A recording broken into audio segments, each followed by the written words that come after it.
extensive support needs. Okay, let's see. Let me see if I can find myself again. Okay.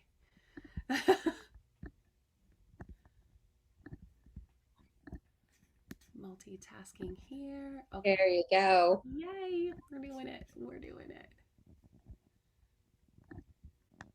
Okay. Um, so yeah, talking about planning and preparing for students with extensive support needs in inclusive settings today. Super excited to be here with you. I wanted to share a little bit. I think it'll add some context to what we're talking about if I share a little bit about who I am and what my belief system is as far as being a special education teacher. I love this quote by Marzano that says, if the relationship between the teacher and the students is good, then everything that occurs in the classroom will be enhanced. I try my best to build relationships with students and their families because I think it's foundational to what we do. I've always said that we are with our students for an 8-hour school day. They are with their parents for 8 hours and they are asleep for 8 hours, and that is the 24-hour cycle. So I feel like it is a huge responsibility of mine to be and do all that I can in that 8 hours that I have them, that they are in my care. So I didn't mention that I also work with infants and toddlers with disabilities through Georgia Pines. IDEA, I'm sure you've also learned, that has Part B and Part C. So my job during the week is Part B, working with students in the school system from 3 to 22. But my side job as an independent contractor is through Part C, which is infants and toddlers with disabilities in their families. So when they're first identified at like 3 months, or when they leave the hospital, when they leave the NICU, they come to us for early intervention services. So I really believe that they deserve high quality early intervention services. So that's something that I try my best to provide. I believe that classroom culture and climate are pivotal for children to learn effectively. So I work really hard to make a positive learning environment for my students. And I believe that challenge is just the right balance of confidence and competence, and that all students deserve to learn in inclusive settings. So I think that's what we're going to talk most about today. Okay, gotta find the little button. Sorry. We're going to very briefly overview the laws about inclusion and talk about that, but we're going to talk about access mostly. We're going to review the characteristics of learners with extensive support needs, so you'll know who it is that we're talking about serving. And we're going to examine a wide range of instructional practices, approaches, methodologies, and materials that I've used to support learning for all students. So we're going to build a little bit of background, but I'm sure you guys don't need much because you're juniors and seniors, and very soon you'll be doing this on your own.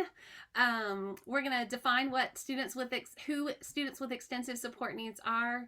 We're going to talk about having high expectations for learners, and we're going to talk about universal design for learning and what that means and how that can be a very helpful tool to you when you're designing curriculum already. If you design for your learners with the most extensive needs, then you'll quite easily meet the needs of all the rest of your diverse learners. So I love this image. I don't know if you've seen this before, but this image about what inclusion is really speaks to me. I am definitely someone who learns from visual images, so you'll see a lot of them in my presentation today. But basically talking about what is inclusion. So if you look at the image on the far left, you see all the green dots in the middle in the circle, and then you see some different diverse dots around the outside, but they are certainly all on the outside of that circle. So to me, I interpret that as being that those green dots are all the typical friends in there together, and all my friends with disabilities are on the periphery of that circle. In the second image, I see that those students have kind of grouped themselves together, so they're kind of like making friends, but they're still isolated from the larger community. They're still on the outside of that circle. Moving to the middle, the third image, I see that they've kind of grouped themselves together and they're in the circle, but are they really in the circle? This reminds me very much of cafeterias that I've walked into in my experiences over the years, where it's like they're in the general population, they're in the lunchroom with all the kids, but all the special friends are kind of sitting together at their own table. Maybe you've seen something similar. That's still not really what we're talking about when we talk about inclusion. If you can hear my dogs barking, please excuse them. they would like to be on the meeting as well. The fourth image is really what I view as inclusion. It's really having all the friends in there together, peers, same age peers, being included in the circle.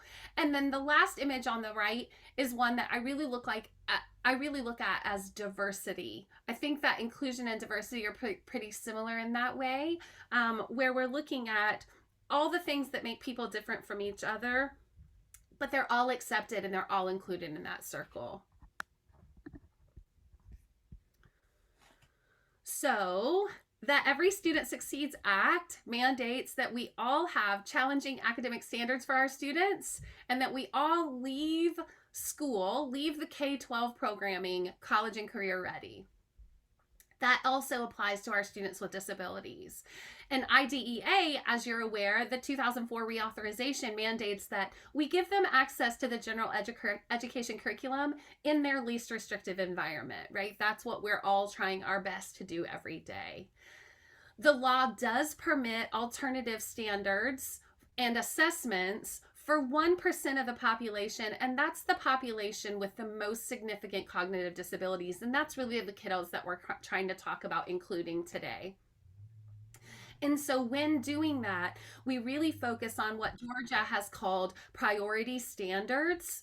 And those priority standards are still the standards that all of our other kids are being required to work on, but they're reduced in depth and breadth and complexity, if you will. And so to me, when I look at designing instruction, that's what I'm really trying to do. I'm trying to find a way to promote access in an inclusive setting, but with a reduced level of depth, breadth, and complexity. And we're going to talk about how and what that looks like today.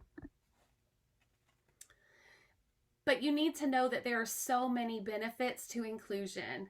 There are benefits for students with disabilities that look like being more likely to graduate on time, more likely to have gainful employment, more likely to live on their own and be independent, more likely to thrive in that inclusive setting, have stronger reading and math skills, attend school more regularly, have fewer challenging behaviors and fewer discipline referrals. So all of those things are so helpful to our students with disabilities. But not only that, we're reducing fears and anxieties for kids who haven't been around kids with disabilities. So we're helping lots of people in the process of including students with disabilities in our programs.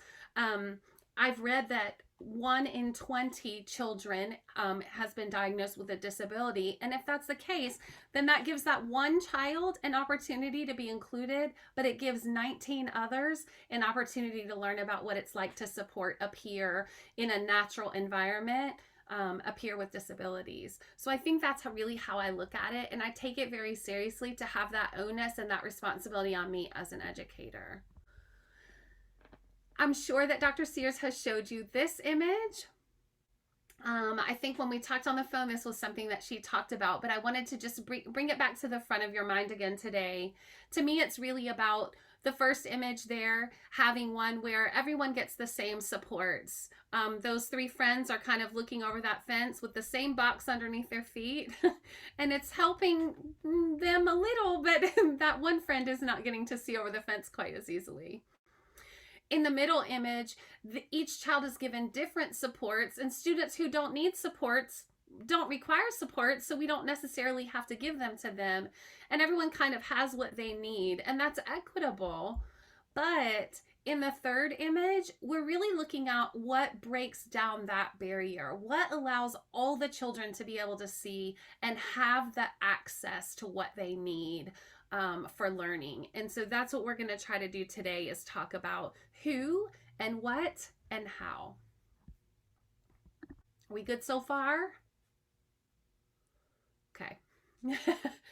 All right, so who are students with extensive support needs? And I do want to say that experts don't agree on this language that I'm choosing to use today.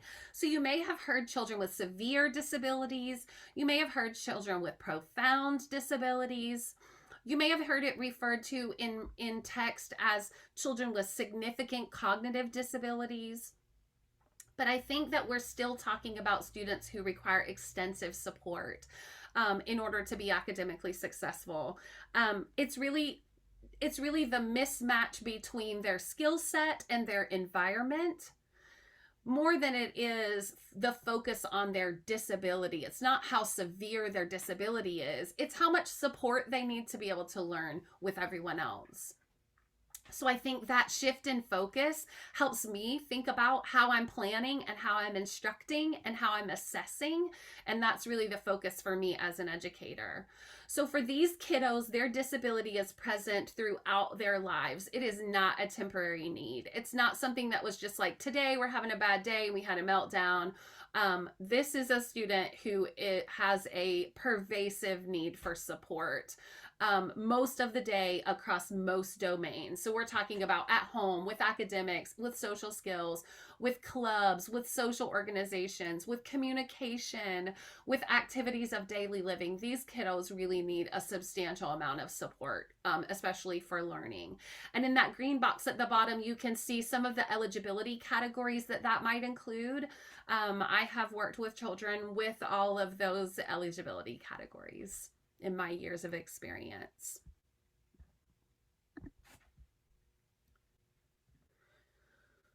So inclusive education, I love this quote from Shelley Moore. Shelley Moore does a podcast called 5 More Minutes, but she really talks a lot about inclusion and what that means and how to make it happen.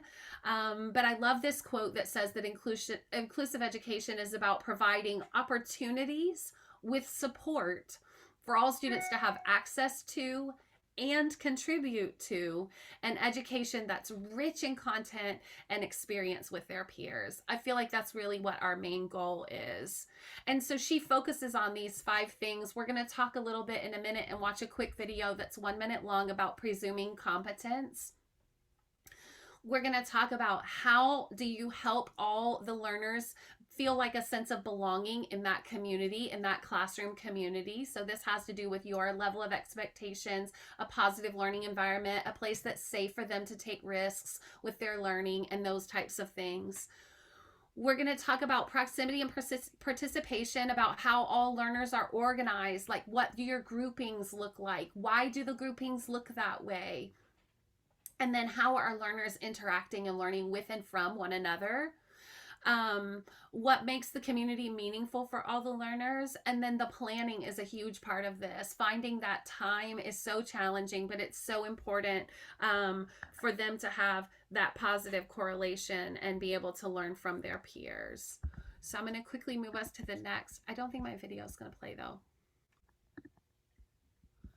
So I'm going to pop out of here real quick and do it online, I think.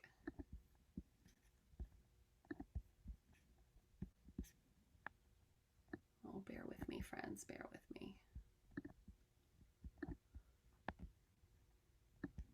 Thank you for your patience with my Zooming. Okay. Please let me know if you don't have sound. A lot of people ask me about presumed competence because I think the first time I came certainly to England and I started talking about presumed competence, people were like, what is she saying? And certainly a lot of places I go, people go, really, what does that mean? I think that when we shift that role of what we expect from people to, oh my goodness, you're nonverbal, you really probably aren't thinking very much, you're not very high functioning, to, I'm going to presume you're as competent as I can help you to be.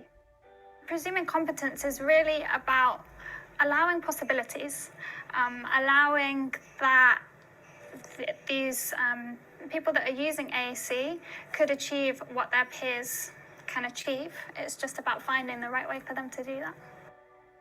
And so by presuming competence, I put the full onus, the full responsibility of educating this child or helping this adult in their group home be more communicative on me.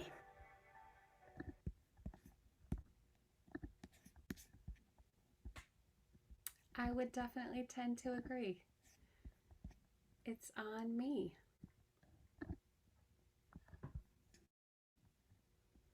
So you've probably seen this quote too that says, if a child can't learn the way we teach, maybe we should teach the way they learn. So we're going to talk about what does that look like and how to do that. I love this little cartoon by Michael Giangreco. You can see that this gentleman is here with a shovel, shoveling the stairs while everyone is waiting to enter. And it says, someone pipes up in the wheelchair and says, could you please shovel the ramp? All these other kids are waiting to use the stairs. When I get through shoveling them off, then I'll clear the ramp for you. And the gentleman in the wheelchair says, but if you shovel the ramp, we can all get in. So I think that that's what I'm trying to paint a picture of for you today, is that if you make your lessons accessible for people with disabilities, and if you consider the most learning support that is required, then by the nature of that, everyone else will have the level of support that they need and might be benefiting from what you're already planning on doing through the things that we're going to talk about today. So just for a really brief overview, sorry for my switching back and forth. These are the only two videos I just felt really strongly about showing with you today. Julie's going to give us a quick little overview of universal design. She's going to tell you about this. It started out as a architectural model theory, but we're going to talk about what it looks like for education. When you think about what our buildings used to look like when contractors would build buildings and they'd have these giant staircases out in front of the building, eventually someone's going to come to that building who's using a wheelchair or maybe who is using a walker, and those individuals can't access that building. They cannot get in because of the stairs. So then someone else has to come and retrofit the building, right, and make a ramp in the back or make a separate entrance so that those users of the building can get into the building. Once folks kind of figured that out and buildings were then designed to accommodate multiple users, they were from that point on designed so that many individuals could get into the building no matter how they're trying to get into the building, whether it be that they're being wheeled in, whether it's a mother with a stroller, etc. That's a universal design. That's kind of where it was born. So the application to education is, instead of designing a lesson and having it the students participate in one way and then later having to go and retrofit the lesson, UDL in education is all around designing the lesson with multiple users in mind ahead of time.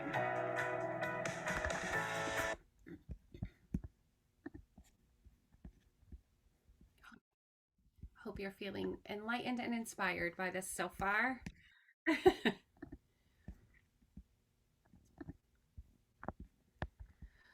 So what is it? It's based on grade level content and standards. When I first started teaching, working with children in a middle school setting, we had the liberty and luxury of pulling lower grade level standards. If I knew a kiddo was in 6th grade, but they were reading on a 2nd grade level, I could pull Georgia standards from 2nd grade and teach that child.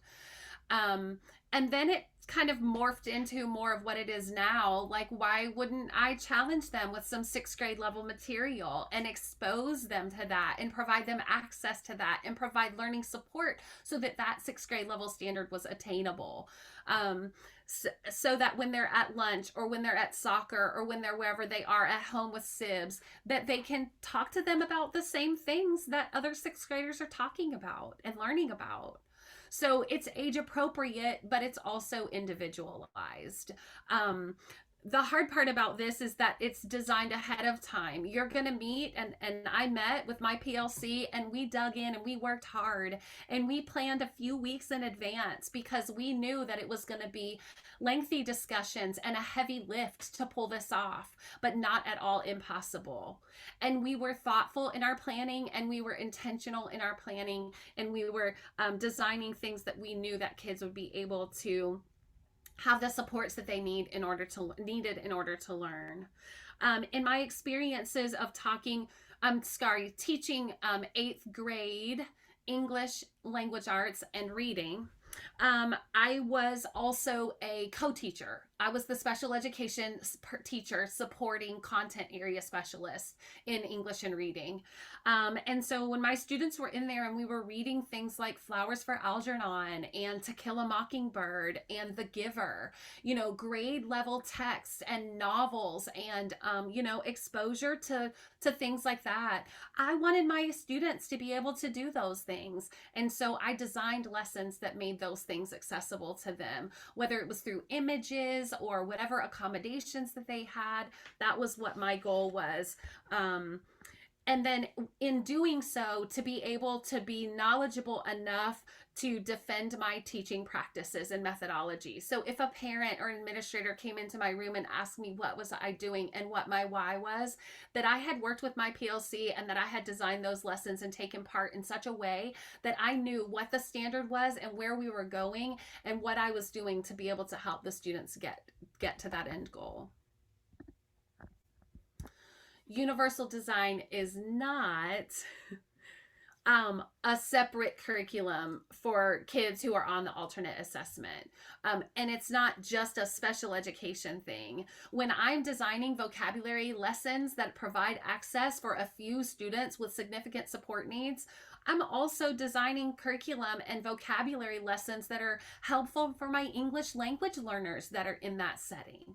I'm designing vocabulary instruction that's helpful for my kiddos with ADHD who looked away for 5 minutes and now they're back, and we want to make sure that they have access to the vocabulary instruction as well.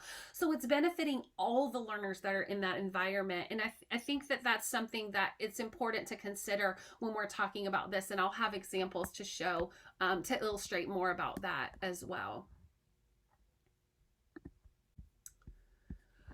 So universal design is geared to kind of work with 3 neural pathways in the brain. It looks at the why, the what, and the how of learning.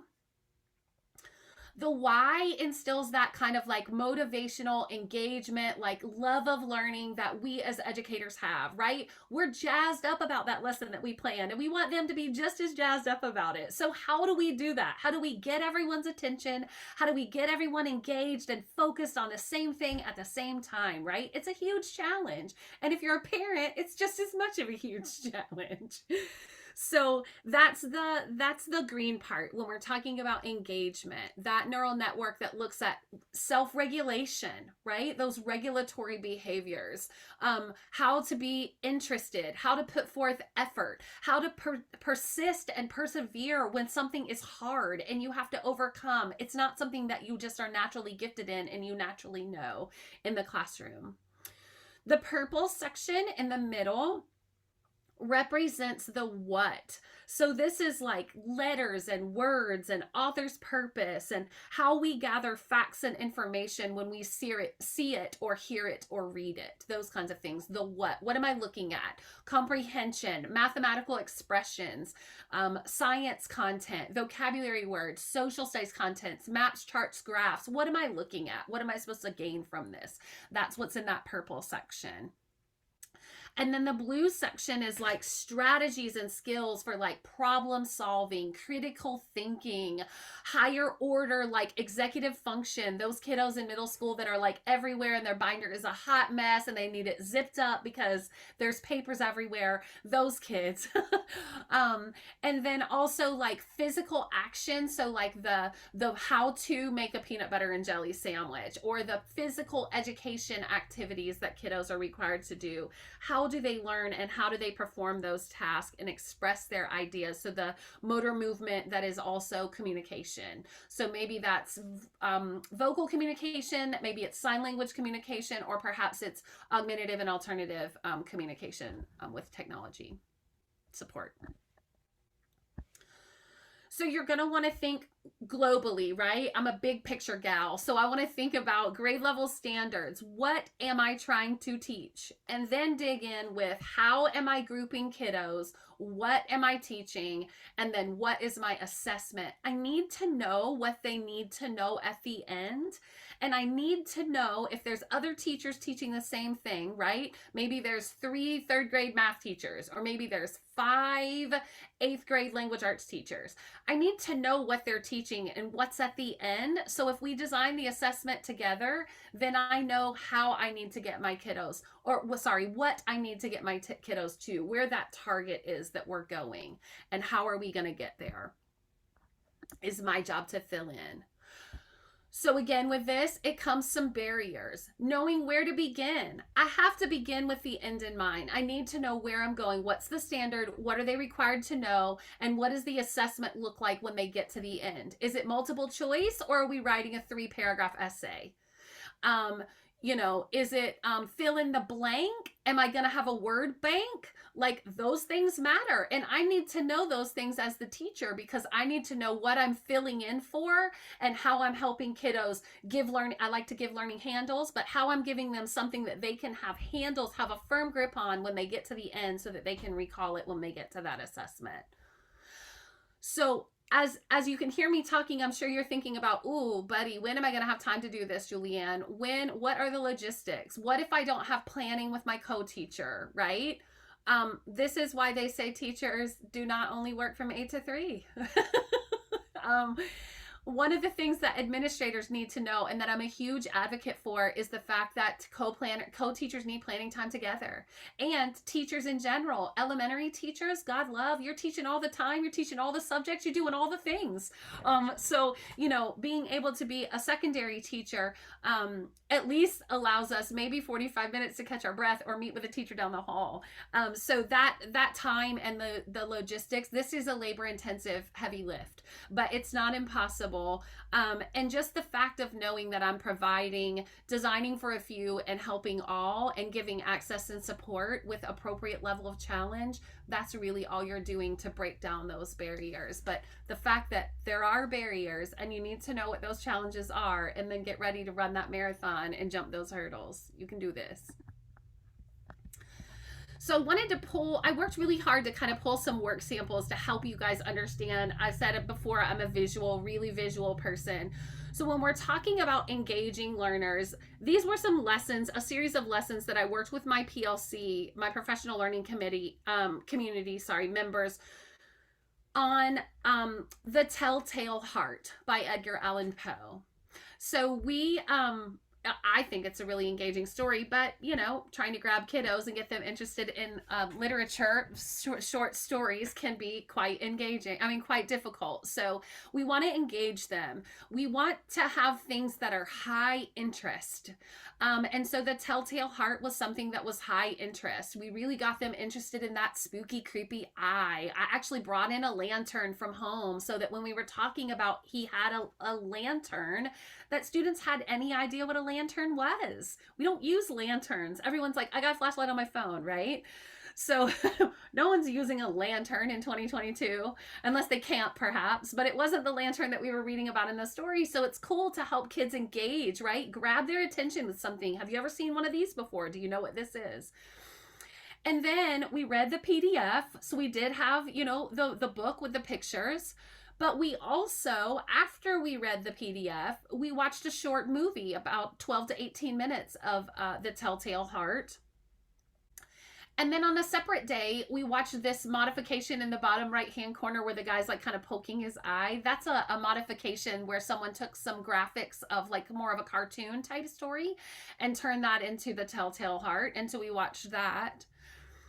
And then anyone who is my age, or maybe a little bit younger, I don't know, but I've been around a whole long time. Maybe you've seen The Simpsons in its original form, or maybe you've seen reruns of The Simpsons, but there is an episode where Lisa makes a Telltale Heart project for class, and things kind of go awry there at the end with Bart and one of the friends tricking her, and she's shouting about the beating of its hideous heart, which is actually a quote from the story.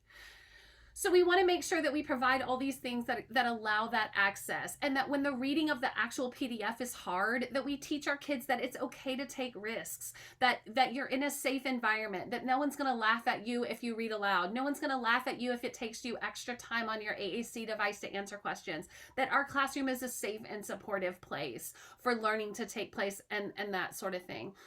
And then talking about voice and choice, allowing them options for how they'll access the curriculum, that we're all reading The Telltale Heart, we're all learning about this story, and by the end they were like quoting things from it and had lots and lots of things to share. So we also did things like taking notes on a graphic organizer, and we allowed students who were unable to do that they access by images. And so we had images cut out so that they could cut and paste the notes, either fill in the blank notes in their graphic organizer or putting the pictures into that. So, and then after this, we did a movie book comparison, and I've done that with other lessons too. You can use hula hoops to create like a Venn diagram and do what was just in the book, what was just in the movie, and what was in both, where the hula hoops cross. And if they're able to write it in, they can write it in on a Venn diagram on paper. But if not, they can put sentence strips in those hula hoops, and they're really like physically classifying same and different, and things like that. So this was just one way that we got their attention on a particular example of a literature standard on tone and mood. So, and those of you who, I know several of you are working in school districts that have, you're using bookworms or you're using a scripted curriculum.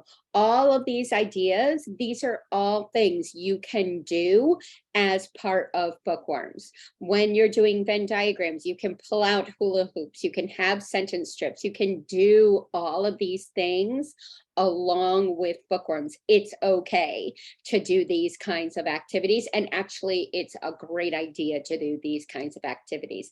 This is how you're going to get your kids engaged and get them to be part of that curriculum. Thank you so much, Dr. Sears.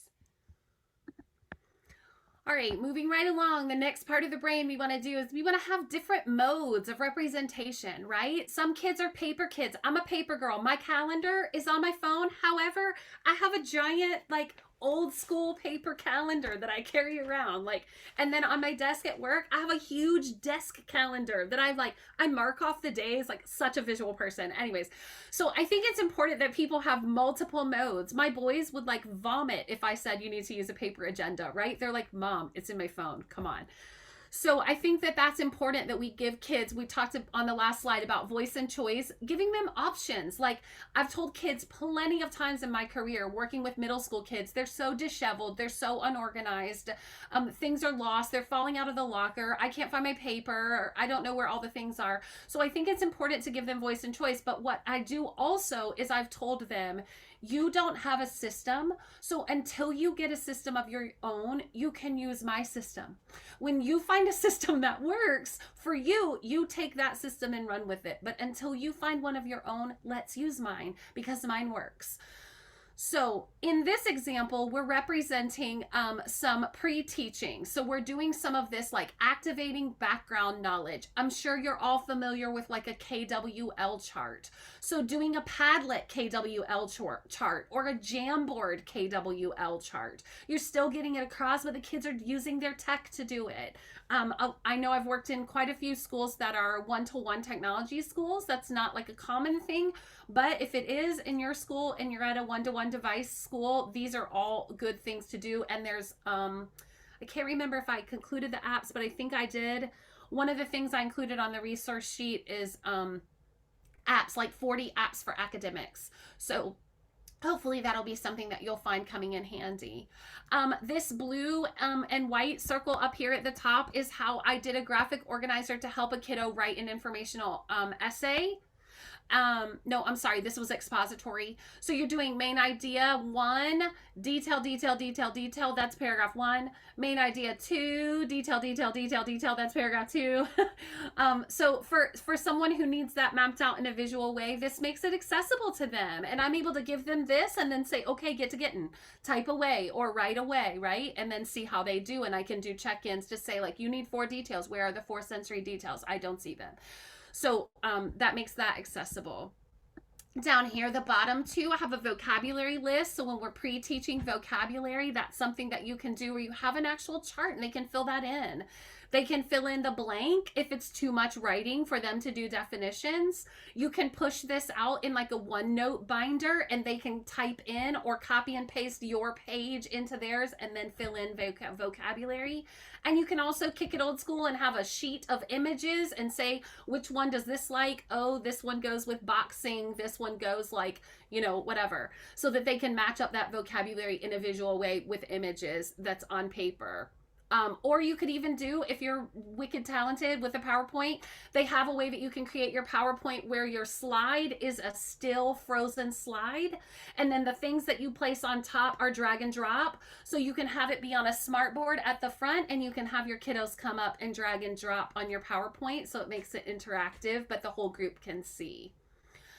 And then I've also done vocabulary on Quizlet. I have them enter the vocabulary and them enter the definitions on Quizlet or Kahoot. We play games so that it's like quick word retrieval and recall, and it's accessible for lots and lots of children. So you're varying your level of supports. And as I mentioned before, this is going to help you to be able to support your kiddos who are English language learners, your SWD or students with disabilities kiddos, also your kids with attention deficit. Multiple children are being supported by these methods and modes. And then the third part of the brain is action and expression. So this is like, how are you going to show me what you know? And I've had kids do like a verbal interview. I've had them come up because they get stage fright when they get the actual test in their hands. So I'm like, come up and tell me all about it. I've also had kids where they take my multiple choice test and then on the back before they turn it in, I say, write everything you know that I didn't ask you about on the assessment, and then they can get additional points by telling me in word form whatever it was that they recalled that I didn't ask them about, so that they can show what they know in that way. It's also helpful to show kids exemplary work. What do you want me to make? You're saying a cereal box book report, but I don't know what you're talking about. What do you mean, Miss Hunter? So we talk about it. I make one and I show them, here is what I'm talking about. We're going to do a cereal box book report on Number the Stars or The Giver or Surviving Hitler or Mouse or whatever you've read, right? Your graphic novel or your book choice, when you've done your literature circle, you've had your voice and choice in your literature circle. Now you're going to choose how you're going to be assessed. This is so empowering for kids and gets them really fired up about their learning. So we created, in my PLC, we worked together to find things that we thought were appropriate for all learners, and they got this tic-tac-toe grid. Everyone had to do the free space in the middle, so all students were required to do the one in the middle, which was a writing assignment. And then they could choose, any of the other 8 to make a tic-tac-toe, diagonal or straight or side to side, horizontally. And those 3 items, the one that everyone was required to do, and then 2 with voice and choice, allowed them to demonstrate what they knew for that book report project, and that was our assessment. So I showed them examples of what I was looking for, and then I gave them what the requirements were, and then I allowed them to choose, and then I empowered them to go forth and create something that was good for them. I also worked within my PLC. This is a single point rubric. I don't know if you have worked with that, which is a single point rubric, but y'all, it is life altering. Rubrics are faboo. I love rubrics. However, rubrics are time intensive to grade. So what we did was we worked on, what is the midpoint? What is that when you're looking with kids when you're doing like a 1, 2, 3, 4, and like the Georgia milestones, it's on a 1, 2, 3, 4, right? All the way from needs improvement to over here at amazing and exceptional. So in between those though, there's like, you did a great job. This is solid work. So looking at what does that look like? And then my feedback is just, you needed to do this, or really amazing job, you went above and beyond the standard. But my rubric is one thing for kiddos to follow. It's a single point for them to be like, I'm good with this, or I'm going to kill it and I'm really going to go this far. and then grading that. So that allowed me to give timely and specific feedback. I say that because one of the things you don't want to do is like wait 3 weeks to give someone their grade back, and then they're like, what was this again? Or, oh, I threw that in the trash, right? They have no idea what you're talking about anymore because to them it's gone. So you want to give timely feedback. And then this single point rubric allows me to be really specific, where I was looking at their grammar, or I was looking at their transition words, or I was looking at their concluding statement. So it allows me to be really specific. And then the results of the rubric, when I bring that data to my PLC, we're able to talk really specifically about who needs remediation and reteaching and who can be enriched and extended when we move on to the next lesson. So hopefully that's helpful to you as well.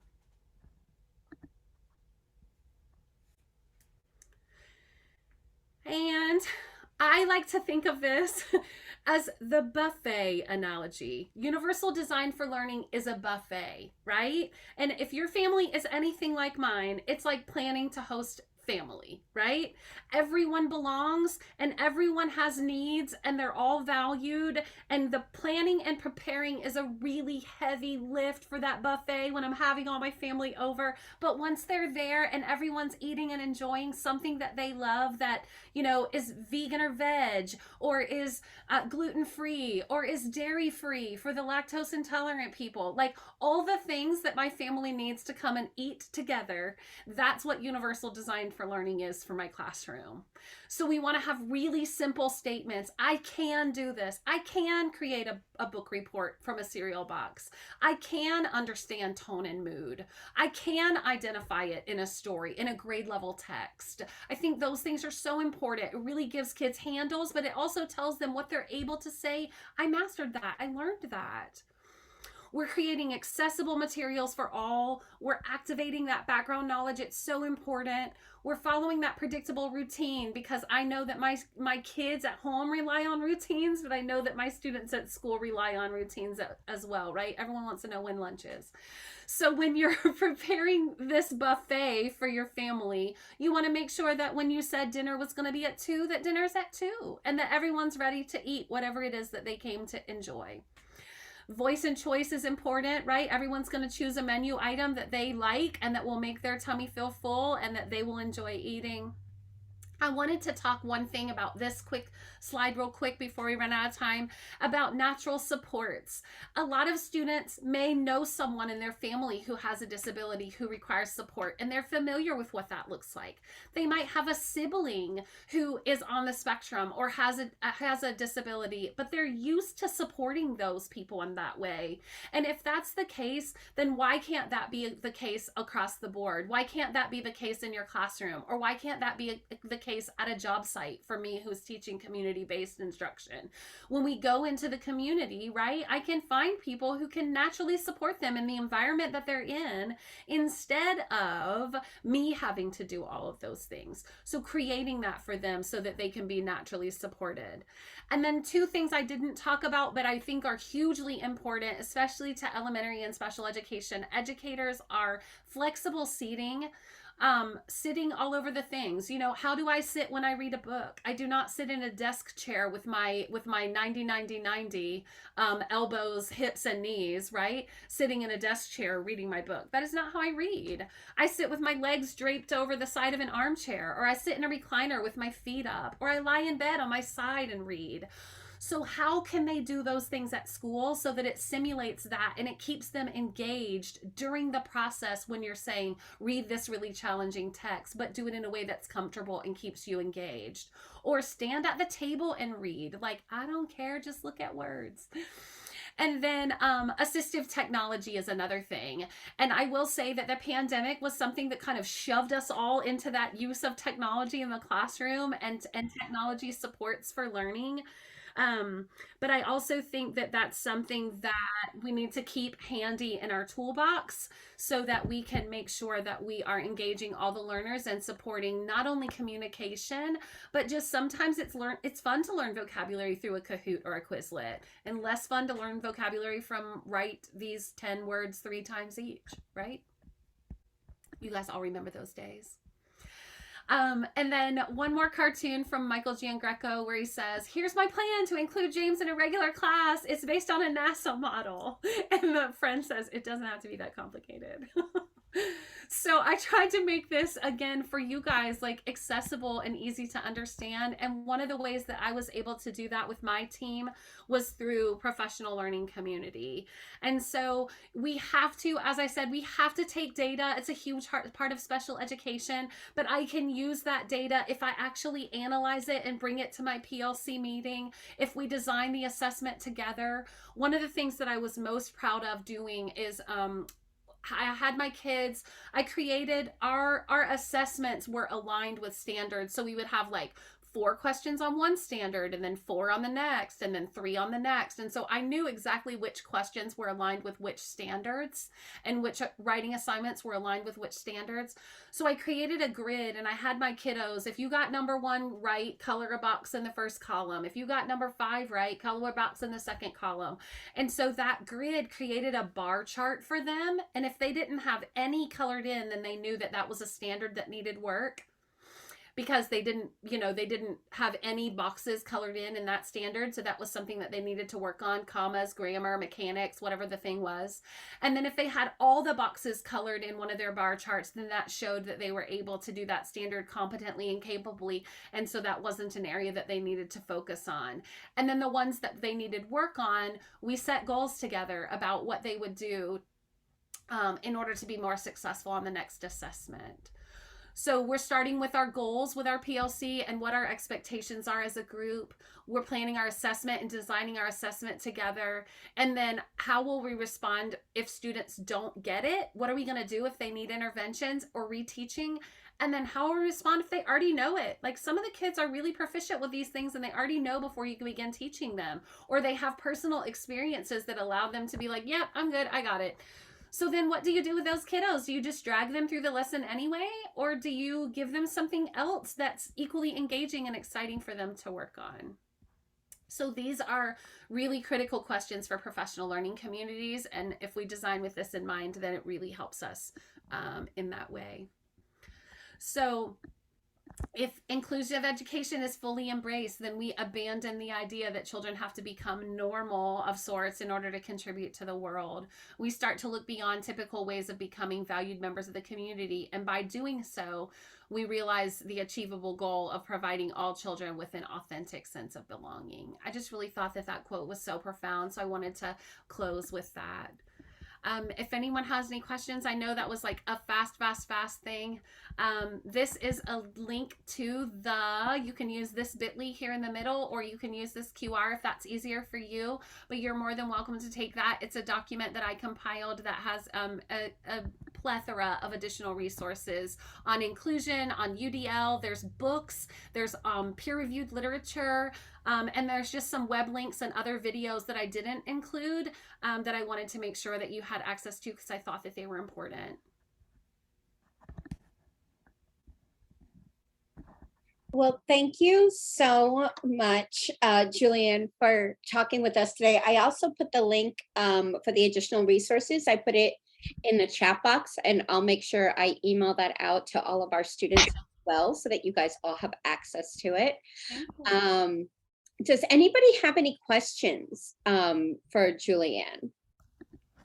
She gave us a lot of information that I feel is not only going to be helpful, with working with students with more significant disabilities, but really all students. I tried hard to make it. No, you totally did. Thank you. You absolutely did. Okay, I'm going to share my screen with all of you. Beginning. All right, so I do have a few things that I want to make sure that I share with everybody today. The first of which is a pet project I have been working on for the past year, and it's called the Teacher Reuse Exchange. Those of you who have not heard of this yet, The Teacher Reuse Exchange is an organization that partners with the Literacy Network of Forsyth, which I am a board member of. But this organization has supplies for your classrooms. And when I say supplies for your classrooms, I'm talking everything you can imagine you need for your classrooms.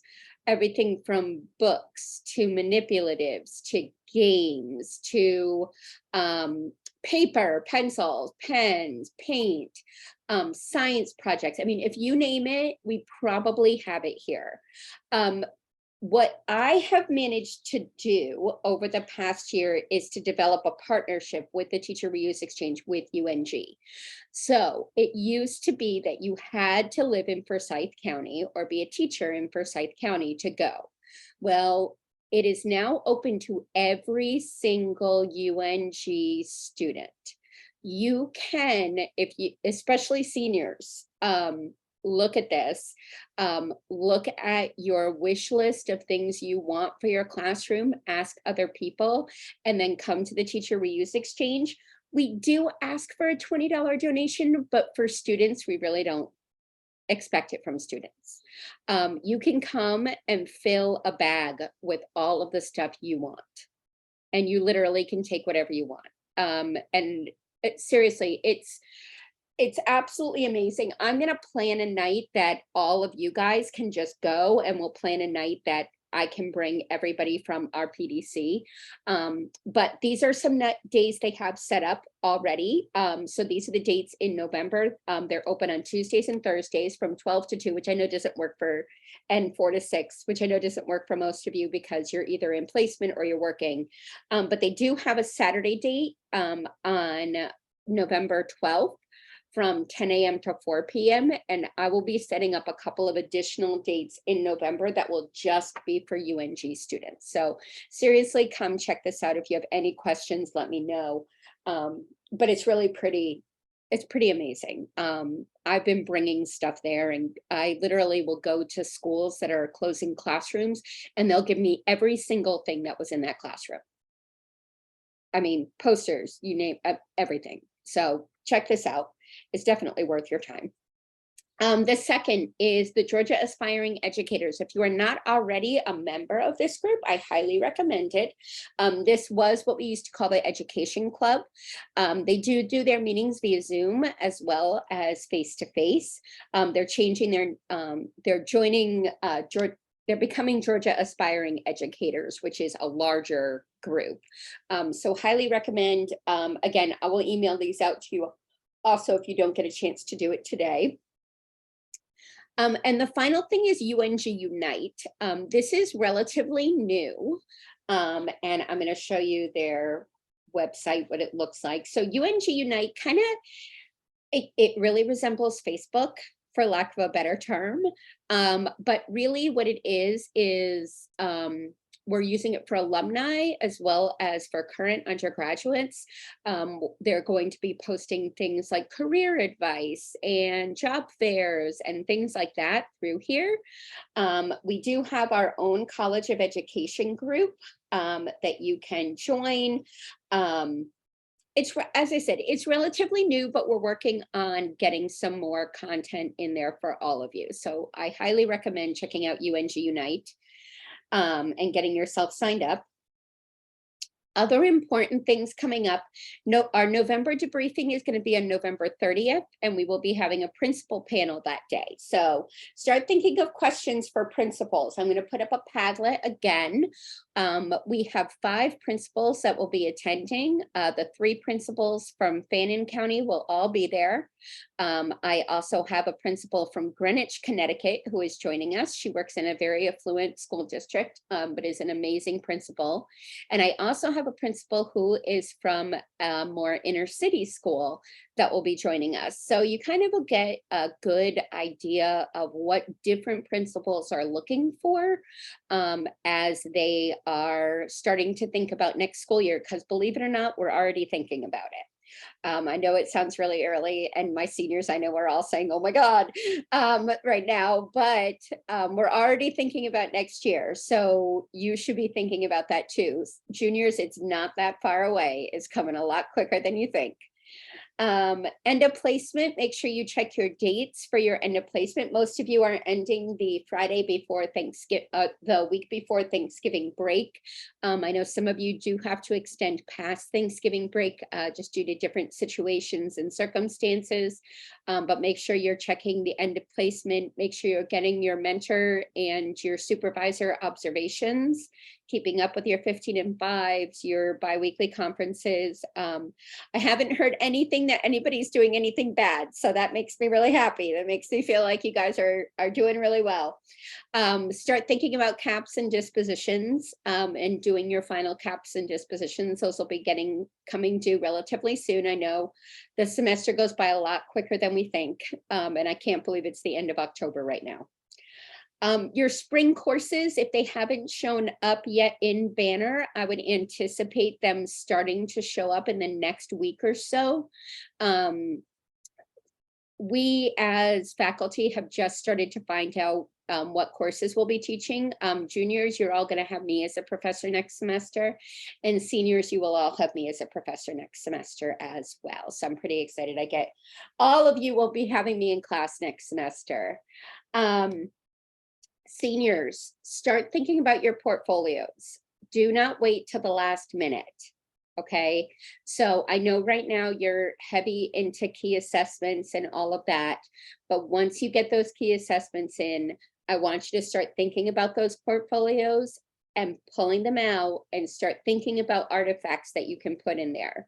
You don't want to wait till the end to do this. I will be reviewing all of your portfolios, all seniors, even those of you who have Dr. Hare as your supervisor. I will be doing all of your portfolios with you. So start to think about that now. I think it's better to think about it earlier as opposed to at the end. I would like everybody to pull out your resumes and start thinking about doing your resumes. Again, juniors, I know this might seem a little early to be doing it, but the earlier you start doing it, it's just going to make for a lighter weight next year. I will send and put actually into a Google folder for all of you some sample resumes for you to look at and that you can copy from. Seniors, you should be thinking about cover letters as well. So again, I'll put some samples there for you to be looking at. There are juniors, you probably got an email from Dean Hardy most recently about the TCRP. I'm trying to get in touch with Dr. Tench to have her do a session just for the online PDC to talk with you about it for next year. I think that many of you may be interested in this. The TCRP is our residency program for seniors. And I know many of you are already teaching in schools, or are paras rather in schools, and this could be a good opportunity for you next year to be the TCRP students are full-time teachers and they're taking classes. So I'm not going to tell you that it's easy. That's the last thing I'm going to tell you. But you would be a full-time teacher and take the rest of your courses. You would be paid half of the salary. You're not paid a full teacher salary. You're paid a partial teacher salary, but you would be the teacher of record in these classes. So that's coming very soon. I believe that Dean Hardy is doing an info session relatively soon for this, but I'm also going to get Dr. Tench, who is in charge of the program, to do a session for us, just for our PDC. So there was a question, Julian, do you have a document that shows that checkoff sheet of the standards that you used? Yes. Could you put that in that folder or send me a link to it? Because actually, I'm really interested to see it too. I sure will. That actually sounded super cool. So I want to see it as well. That's something I've never done. So I'd love to see it also. I sure will. And I can also PDF the PowerPoint if that would be helpful. That would be great. Thank you. Okay. I'll send those two. Awesome. Does anybody else have any